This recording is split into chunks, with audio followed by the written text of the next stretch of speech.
बिस्मिल्लाहिर्रहमानिर्रहीम। अस्सलाम वालेकुम नाज़रीन, मैं हूं सलीम खटक और आप देख रहे हैं सलीम खटक यूट्यूब चैनल। नाज़रीन, जैसा कि आपको पता है, सैफ़ अली ख़ान पर जो बॉलीवुड के सुपरस्टार हैं, उन पर चाकू से हमला किया गया है। सैफ़ अली ख़ान पर चाकू हमले में गिरफ़्तार मुलज़िम का बांग्लादेशी शहरी होने का शुबा। पुलिस ने चाकू हमले में मुलव्वस मुश्तबा शख्स को बांग्लादेशी शहरी होने का शुबा ज़ाहिर कर दिया है, जिसका नाम विजय दास इस्तेमाल कर रहा था, लेकिन इसका असली नाम मोहम्मद शरीफुल इस्लाम शहजाद है। मुलजिम 5 या 6 माह कबल शहर में आया और एक हाउस कीपिंग एजेंसी में काम करता रहा। मज़ीद तहकीकात के लिए पुलिस मुलजिम से तफ्तीश करेगी। वाज़ेह रहे कि सैफ़ अली ख़ान पर 16 जनवरी को रात देर गए घर में घुसकर चाकू से निशाना बनाया गया था। इस पर चाकू के 6 वार किए गए थे, जिसमें से 2 उनकी रीढ़ की हड्डी के करीब हुए। इमरजेंसी में अस्पताल में उनका ऑपरेशन किया गया। उनकी हालत ख़तरे से बाहर है, शुक्र है, और उनकी सेहत बदस्तूर बेहतरी की जानिब गामज़न है। बाबा सिद्दीकी के बेटे का बड़ा बयान सामने आ गया। अनजहानी सियासतदान बाबा सिद्दीकी के बेटे ज़ीशान का बड़ा बयान सामने आ गया। टारगेट किलिंग में हाथ धोने वाले भारत के मशहूर सियासतदान और सलमान खान के दोस्त बाबा सिद्दीकी के बेटे ज़ीशान सिद्दीकी ने सैफ़ अली ख़ान पर चाकू हमले के बाद मीडिया से गुफ्तगू में कहा कि बांद्रा का इलाका अब मज़ीद महफूज नहीं रहा। सैफ की सर्जरी तकरीबन 2.5 घंटे जारी रही और ऑपरेशन के दौरान रीढ़ की हड्डी से चाकू का 2.5 इंच का टुकड़ा निकाला गया, जिसके बाद उनकी हालत ख़तरे से बाहर है। ताज़ा तरीन पेशरफ्त के बारे में बताया जा रहा है कि 31 साला आकाश कैलाश को दर्ग रेलवे स्टेशन पर पुलिस ने हिरासत में लिया, जबकि मुंबई पुलिस मुलजिम की शनाख्त के लिए मौके पर पहुंच रही है। नाज़रीन, आखिर में आप वीडियो क्लिप ज़रूर देखें, जिसमें इस वाक़े के बारे में पूरी तफसील बताई गई है। मैंने कोशिश की है कि आपको इस बारे में जो लेटेस्ट रिपोर्ट है वो दी जाए, ताकि आपको इस वाक़े के बारे में सूरत हाल मालूम हो सके। नाज़रीन, मुझे इजाज़त दें और आखिर में वीडियो क्लिप ज़रूर देखें। इंशाअल्लाह नेक्स्ट प्रोग्राम में आपसे मुलाकात होगी। देखने का बहुत शुक्रिया। Thank you very much. Pakistan जिंदाबाद। अल्लाह हाफिज़। पेश है पूरी कहानी। 72 घंटे लगे। 72 घंटे के बाद आखिरकार सैफ अली ख़ान के घर पर चोरी की नीयत से पहुंचा वो शख्स, वो चोर पकड़ा गया। कई जगह उसकी तलाश की गई, ढूंढा गया, अलग अलग 2-3 लोग और पकड़े गए, जिससे कहा गया कि असली चोर यही है। लेकिन फिर असली चोर कहीं और नहीं, मुंबई के ही करीब ठाणे में छुपा हुआ था। तो उसे पकड़ लिया गया है। एक सवाल जो हर एक के जहन में था वो ये कि सैफ अली ख़ान या उस घर के स्टाफ के ऊपर हमला क्यों किया उसने। तो जो अभी सच्चाई सामने आई है वो ये है कि वो गया था चोरी की नीयत से, लेकिन अचानक उस कमरे में, जिस कमरे में वो था, 3 घर के स्टाफ, महिलाएं और सैफ अली ख़ान सामने। इसके बाद हाथापाई हुई और वो डर गया और उसने अपने आप को बचाने के लिए फिर चाकू घुमाना शुरू कर दिया, जिससे सैफ अली ख़ान घायल हुए और उसके बाद वो वहाँ से भागता है। ये तो घर के अंदर की कहानी है। सवाल ये है कि ये चोर है कौन और पकड़ा कैसे गया। तो पहले पकड़ा कैसे गया और उसके बाद इस चोर की असलियत। 16 जनवरी की रात लगभग 2 बजे के आसपास, 2 बजे से कुछ देर पहले ही ये सैफ अली ख़ान के घर बांद्रा में दाखिल हो चुका था। दाखिल होने के बाद इसने देखा सब कमरे में सो रहे। ये अपने एक बाथरूम में इसने अपने आप को छुपा लिया। लेकिन इस्मा जो घर की एक स्टाफ थी, उसे कुछ आहट सुनाई दी और इसी आहट को सुनने के बाद उसने बाथरूम में जाकर देखने की कोशिश की। उसे एक परछाई नज़र आई। परछाई ने टोपी पहन रखी थी और फिर अचानक उसने चाकू निकाला और उसे धमकाया और बाहर निकलकर अब वो कमरे की तरफ जा रहा था, जिस कमरे में सैफ के छोटे बेटे जहांगीर सो रहे थे। तो वो घबराई। उसने पूछा कि तुम कौन, क्या चाहिए। तो उसने कहा मुझे पैसे चाहिए। उसने पूछा कितने। उसने कहा 1 करोड़। फिर उसने ये भी धमकी दी कि आवाज़ मत करना, एक भी बार आवाज़ मत निकालना। और तब तक वो जहांगीर के कमरे में जब चोर जाने लगा तो फिर वो बीच में आ गया और जो स्टाफ थी वो आई फिर उसके ऊपर उसने चाकू घुमाया, उसने अपने दोनों हाथ ऊपर किए, कलाई में जख्म आया, वो चीखी। इसके बाद दूसरी स्टाफ जागी, फिर ऊपर के कमरे में सैफ अली खान थे, आवाज़ सुनकर वो नीचे आए और अब चोर के साथ एक साथ गुत्थम गुत्थी शुरू हो गई, जिसमें सैफ को चोट आई। बाद में चोर पे काबू भी पा लिया गया और उसको उस कमरे के अंदर एक बंद करके सारे बाहर आ गए और सारी जो घर की स्टाफ थी फीमेल मेंबर, सैफ ने उनको ऊपरी फ्लोर पे भेज दिया। कुछ देर के बाद दरवाज़ा खोल कर कि चोर कहाँ है देखने की कोशिश की गई तो पता चला कमरा खाली है, चोर भाग चुका है। उस कमरे में एक खिड़की थी और उसी रास्ते से भागा। इसके बाद सैफ अस्पताल पहुँचते हैं, वहाँ सर्जरी होती है। एक टूटे हुए चाकू का टुकड़ा निकाला जाता है उनकी रीढ़ की हड्डी के पास से। चाकू बहुत लंबा नहीं था, इसलिए सैफ अली खान एक तरह से बच गए। अगर चाकू बड़ा होता, डीप वार होता तो कुछ भी हो सकता था। अब यहाँ तक की तो कहानी सामने आ चुकी थी। अब इसके बाद पुलिस पहुँचती है, तफ्तीश करती है और अब ये पता लगाने की कोशिश शुरू हो जाती है कि आखिर ये चोर है कौन। कई घंटे बीत जाते हैं लेकिन पुलिस को कोई जानकारी नहीं मिलती। सीसीटीवी कैमरे में एक तस्वीर बाद में ज़रूर आई, सीढ़ियों पर चढ़ते हुए, सीढ़ियों से उतरते हुए। ये वही तस्वीर है जो उस रात की है, एक चढ़ता हुआ एक उतरता हुआ।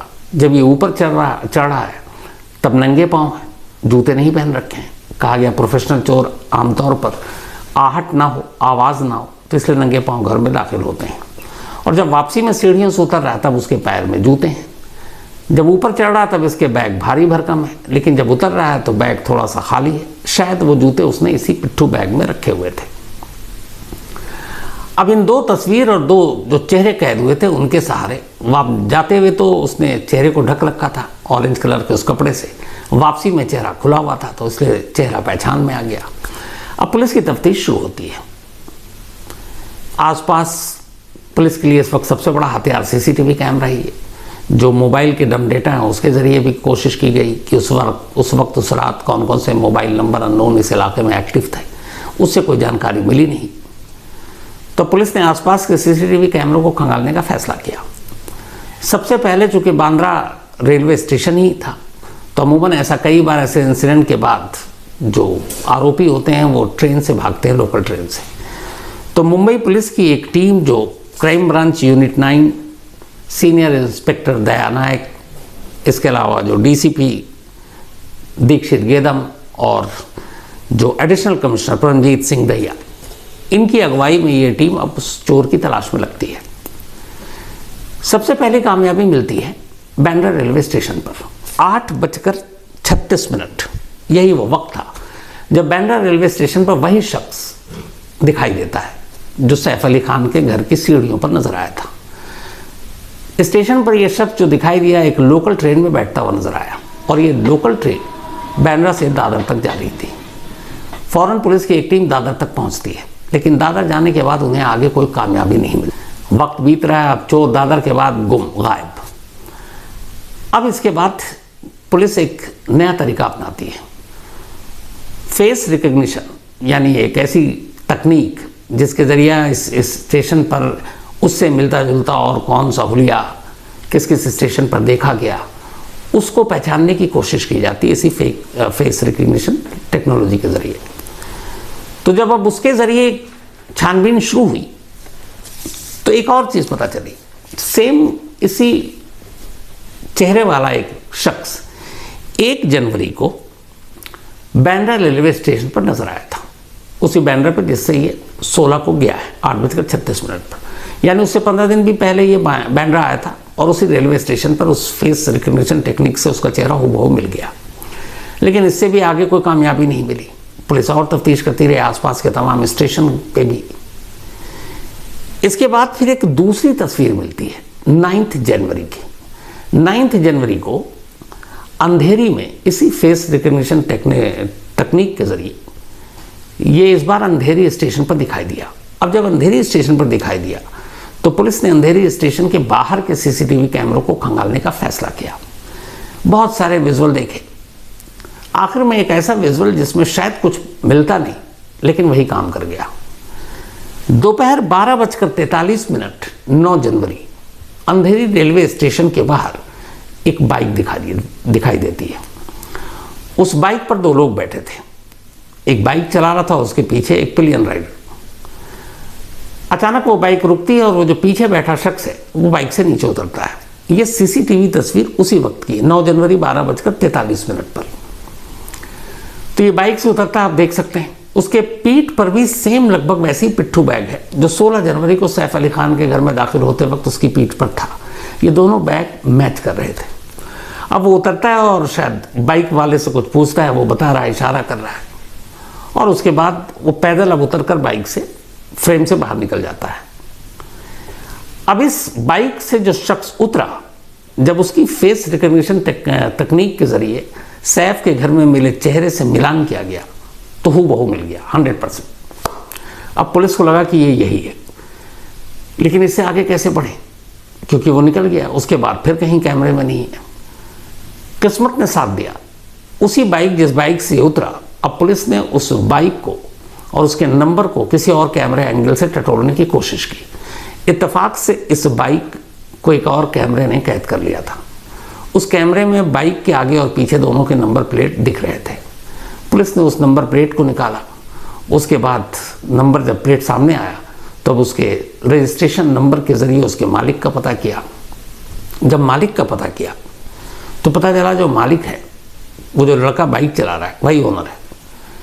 वो मुंबई में नहीं बल्कि मुंबई के पास ठाणे का रहने वाला है, और ठाणे में भी एक जगह है, हीरानंदानी एस्टेट के पास एक लेबर कैंप है।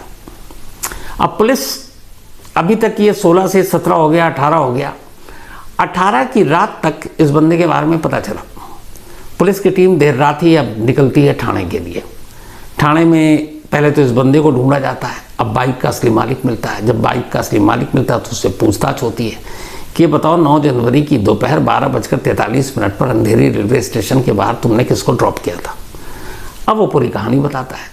फिर वो बताता है कि एक मेरा जानकार है जिसका नाम है शरीफुल इस्लाम उर्फ शहजादे उर्फ बिजोय दास, तो उसको मैंने ड्रॉप किया था। पूछा गया कि वो इस वक्त कहाँ मिलेगा, तो पता चला कि इसी जो हीरानंदानी स्टेट है वहीं पर एक लेबर कैंप है। आमतौर पर बहुत सारे जो इधर उधर दिहाड़ी पे काम करते हैं उनका एक कैंप है। तो बोला वो पिछले कई दिनों से वहीं रह रहा है। अब पुलिस की एक टीम उसे लेकर उस लेबर कैंप में पहुंचती है। जब लेबर कैंप में पहुंचती है, तस्वीर चेहरा सामने था। अचानक सेम हुलिया का एक शख्स उस लेबर कैंप में मिलता है। सादी वर्दी में पुलिस गई थी। पहले उसे कुछ समझ में नहीं आया, लेकिन जैसे ही पुलिस ने उसे उठाया, उसका हाथ पकड़ा, उसके चेहरे की हवाइयाँ उड़ने लगी। पुलिस के सामने वही चोर खड़ा था जिसने 3 दिनों से मुंबई की 35 पुलिस टीमों को दौड़ा कर रखा हुआ था। अब वो चोर पुलिस के सामने था। आनन फानन में उसे उठाया गया और वहाँ से फिर उसको बांद्रा पुलिस स्टेशन लाया गया। यहाँ लाने के बाद अब उससे पूछताछ शुरू हुई। इस पूछताछ के बाद जो पूरी कहानी सामने आई वो ये है। शरीफुल इस्लाम करीब 6 महीने पहले बांग्लादेश से आया था। ये एक बांग्लादेशी सिटीज़न है और बांग्लादेश में एक डिस्ट्रिक्ट है जिसका नाम है झलोकटी, और इस झलोकटी डिस्ट्रिक्ट में एक गांव है जिसका नाम है राजबरिया। उसी राजबरिया गांव में शरीफुल इस्लाम का जन्म हुआ और वो वहीं बांग्लादेशी था। उसके बाद वो बीच में कई बार बॉर्डर पार करके पश्चिम बंगाल से भारत में दाखिल हुआ, आया, कुछ काम किया और फिर वापस बांग्लादेश चला गया। आखिरी बार 6 महीने पहले वो फिर आया। 6 महीने पहले आने के बाद वो वेस्ट बंगाल से मुंबई पहुंचा।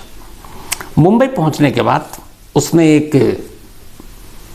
जो एजेंसियां होती हैं जो दिहाड़ी पर लोगों को काम पर भेजते हैं, उस एजेंसी को ज्वाइन किया और पहले मुंबई में रहने लगा। लेकिन फिर इसे लगा कि मुंबई में वर्ली में किराए के घर में रहने लगा। कुछ इसने दोस्त बनाए थे, कुछ बांग्लादेशी दोस्त थे इसके, तो उनके साथ रहने लगा। फिर इसे आया कि नहीं, यहाँ पे नहीं रहना, तो ये वापस ठाणे पहुँचता है और हीरानंदानी में एक लेबर कैंप में रहता है। जो वो एजेंसी थी जो इस तरह के वर्कर्स की सप्लाई करती है अलग अलग जगहों पर, एक एजेंसी को इसने ज्वाइन किया, एक लेबर एजेंसी, और उसमें काम करने लगा।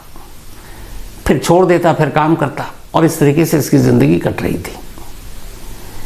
इसी बीच में अभी तक की जो तफ्तीश है इसकी गिरफ्तारी के बाद वो ये है, किसी एजेंसी के थ्रू ये मुंबई की कई घरों में गया और उन घरों के बारे में इसे जानकारी थी, और बहुत मुमकिन है कि ऐसी किसी एक एजेंसी के ज़रिए ऐसे कुछ काम करने वालों की ज़रूरत सैफ अली खान के इसी बांद्रा वाले घर में थी, और उस एजेंसी के थ्रू उन्होंने कुछ लोगों को बुलाया। वक्त पहले सैफ अली खान वैसे भी इस घर में बाद में शिफ्ट हुए, पहले कहीं और रहते थे। जब जहांगीर दूसरा बेटा पैदा हुआ तब उन्होंने इस अपार्टमेंट में एक साथ 2 डुप्लेक्स घर लिए थे। 6 फ्लोर है लेकिन कहते हैं 12, क्योंकि इसमें सारे डुप्लेक्स हैं। 11 फैमिली टोटल रहती है, और इनका टॉप फ्लोर पे सैफ अली खान और करीना और उनके दोनों बेटे, और इसके अलावा कुल 4 स्टाफ हैं। और इसी बिल्डिंग के 6 फ्लोर पे, यानी 3rd फ्लोर अगर कहें डुप्लेक्स के हिसाब से, उसमें उनके जो पहले बेटे इब्राहिम, ये लोग रहते हैं। तो कुछ वक्त पहले शरीफुल इस्लाम इस घर में पहुंचता है किसी एजेंसी के थ्रू, लेकिन उसे ये पता नहीं है कि ये इस घर का मालिक कौन है। उस अपार्टमेंट में आया, उस अपार्टमेंट में उसने देखा, कुछ काम भी किया या उसके कुछ दोस्तों ने काम किया, और उसके बाद वो चला गया। अब इस दौरान में हुआ ये कि वो काम वाम कम कर रहा था, उसे वापस जाना था फिर घर अपने बांग्लादेश, पैसों की ज़रूरत थी। अचानक उसे ख्याल आया कि बड़े बड़े लोग यहाँ रहते हैं, उनके घरों में बहुत पैसे होंगे, तो चलो किसी घर में चोरी करके हाथ साफ करते हैं और अच्छा खासा पैसा मिलेगा, उसके बाद यहाँ से बांग्लादेश निकल लेंगे, फिर किसी और शहर को देखेंगे। तो इसी आइडिया के साथ अब इसने रैकी करनी शुरू की। जो ये 1 तारीख को बांद्रा पहुंचा था, बांद्रा रेलवे स्टेशन पे इसके सीसीटीवी फुटेज दिखाई दिए, तो वो बांद्रा में ही सारी रैकी कर रहा था, क्योंकि उसे पता था यहाँ बड़े बड़े लोग रहते हैं। और जब सारी रैकी हो गई तो फिर इसने चुना सैफ अली खान के इस अपार्टमेंट को। उसकी चुनने की एक वजह थी, उससे देखा इसके 2 रास्ते हैं। एक फ्रंट, यहाँ पे सिक्योरिटी नाम की कोई चीज़ नहीं, जैसे बाकी जगहों पर आप गेट के बाहर भी खड़े हो तो लोग भगा देते हैं। उसे देखा यहाँ ऐसा कुछ है नहीं, गार्ड 2 हैं, वो भी यूं ही बैठे रहते हैं, और मतलब जिस तरीके की सिक्योरिटी बाकी जगहों पे होती है उसमें कम है। फिर उसने पीछे से देखा कि पीछे की जो दीवार है वो बहुत ऊंची नहीं है, कोई भी उसको फांद सकता है और वहाँ से निकल सकता है। अंदर का नक्शा उसे पता था कि एक इमरजेंसी एग्जिट है, सीढ़ियों के ज़रिए फायर की सूरत में लोग नीचे उतर सकते हैं। तो उसने इन सारी चीज़ों का पूरा मुआयना किया और फिर उसने तय किया कि इसी अपार्टमेंट में चोरी करेगा। और उसके बाद वो लगभग 1:40 पर 16 जनवरी को दीवार फांद कर, इसीलिए जो उसकी तस्वीरें सीसीटीवी फुटेज सीढ़ियों पर चढ़ता हुआ आप देखेंगे, उसके कपड़े, हाथ, इन सब पे धूल मिट्टी लगी हुई है। वो दीवार फांदने और दीवार से कूदने की वजह से उसको लगा। और फिर ये पहुंचता है, जूते उतारता है ताकि आहट ना हो, और फिर धीरे धीरे दबे पाँव ये पहुंच जाता ऊपर। मास्टर मतलब चाबियाँ इन लोगों के चोरों के पास होती हैं जो हर ताले को खोल देती हैं। ये घर में दाखिल हुआ, अंधेरा था, सब सो चुके थे। 11 बजे के आसपास सैफ अली खान का पूरा परिवार और तमाम स्टाफ। तो पहले ही अपने आप को एक बाथरूम दिखता है और उसी के अंदर छुपा लेता है कि थोड़ा और रात गहरी हो फिर वो बाहर निकलेगा। लेकिन फिर एक स्टाफ को आहट सुनाई देती है और उसके पहले की कहानी आपको पता है। तो अब जब सारे लोग आ गए तो इसका मकसद था चोरी करना, लेकिन अब ये घबरा गया। और घबराने के बाद अब ये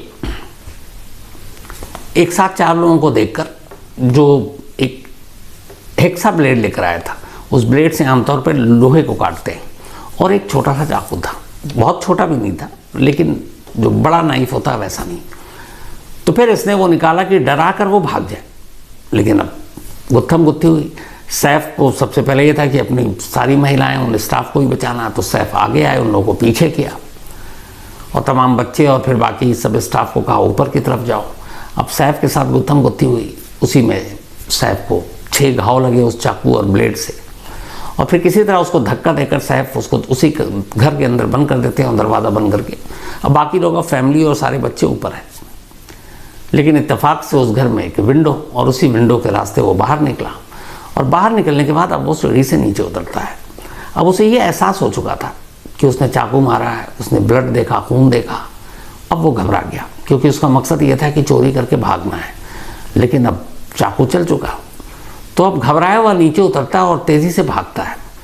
फिर उसे दिखाई देता है एक गार्डन वहीं पे पास में, वो उस गार्डन में जाता है। गार्डन में पहुंचने के बाद बैग में इसने कुछ और कपड़े रखे हुए थे। सबसे पहले तो अपने कपड़े बदलता है, क्योंकि उस पर भी कुछ खून के निशान लग गए थे गुत्थम गुत्थी की वजह से। फिर वो कपड़े बदलता है और 3-4 घंटा दुबक के बैठा रहता है कि उसे डर था कि कहीं पुलिस ना आ जाए ये। और जब काफ़ी वक्त बीता तो फिर ये वहाँ से निकलता और बांद्रा की तरफ जाता कपड़े वपड़े बदल कर, ताकि अब कोई पहचान ना पाए। और उसे इस बात का भी एहसास था कि वो एक जगह पे सीसीटीवी कैमरे में कैद हो गया। अगर आप तस्वीरें देखें तो वो ऊपर की तरफ देख रहा है जिधर कैमरा था।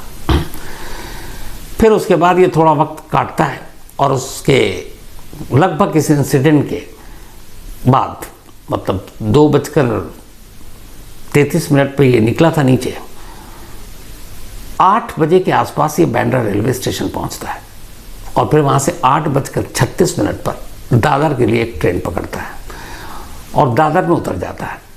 दादर से उतरने के बाद ये एक दूसरी ट्रेन पकड़ता है और फिर ये ठाणे की तरफ जाता है। और ठाणे में जाने के बाद अब ये उसी जो लेबर कैंप है हीरानंदानी रोड पर, ये वहाँ जाकर अपने आप को एक तरह से वहीं छुपा लेता है। फिर इसके बाद इसे पता चलता है, लोग भी बात करने लगते हैं, मुंबई में सैफ अली खान के घर पर हमला, न्यूज़, अखबार, चैनल, सब पे खबर। तो उसे एहसास हो चुका था। मजबूरी ये थी, वो भागना चाहता था लेकिन उसके पास पैसे नहीं थे, वरना ये था कि किसी तरह मुंबई से निकल लूँ और उसके बाद मैं वेस्ट बंगाल के रास्ते बांग्लादेश चला जाऊँगा, फिर कभी पकड़ में नहीं आऊँगा। लेकिन ट्रैवल करने के लिए उसके पास उतने पैसे थे नहीं। तो उसने कहा कि एक तो अभी बाहर पुलिस भी होगी हर रेलवे स्टेशन पर, हर जगह। तो उसने कहा थोड़ा सा मैं यहाँ पे वक्त गुजार लूँ, क्योंकि उसे उम्मीद थी लेबर कैंप तक तो कोई आएगा नहीं। और उसे ये भी उम्मीद थी कि यहाँ तक पुलिस नहीं पहुँचेगी, क्योंकि सीसीटीवी कैमरे के अलावा उसके पास और कुछ है नहीं। पर लेबर कैंप में भी बाकी लोग ना पहचाने, इसलिए उसने अपना हुलिया भी बदल दिया था। कपड़े वपड़े वो सारे बैग वैग साइड कर दिए थे उसने, हेयर स्टाइल भी उसने थोड़े चेंज कर लिए और वो बेफिक्र बैठा हुआ था। पर उसे ये पता नहीं था कि 9 जनवरी को जब वो अंधेरी में उस बाइक से उतरा, उस बाइक का एक नंबर, सिर्फ उस नंबर के ज़रिए पुलिस का शिकंजा उस तक पहुंच जाएगा। और वही हुआ। सिर्फ बाइक के एक नंबर की वजह से आखिरकार 72 घंटे के बाद मुंबई पुलिस की टीम इस चोर को पकड़ने में कामयाब रही। वरना इससे पहले एक छत्तीसगढ़ में पकड़ा गया, क्योंकि उसका ताल्लुक मुंबई के कोलाबा से था।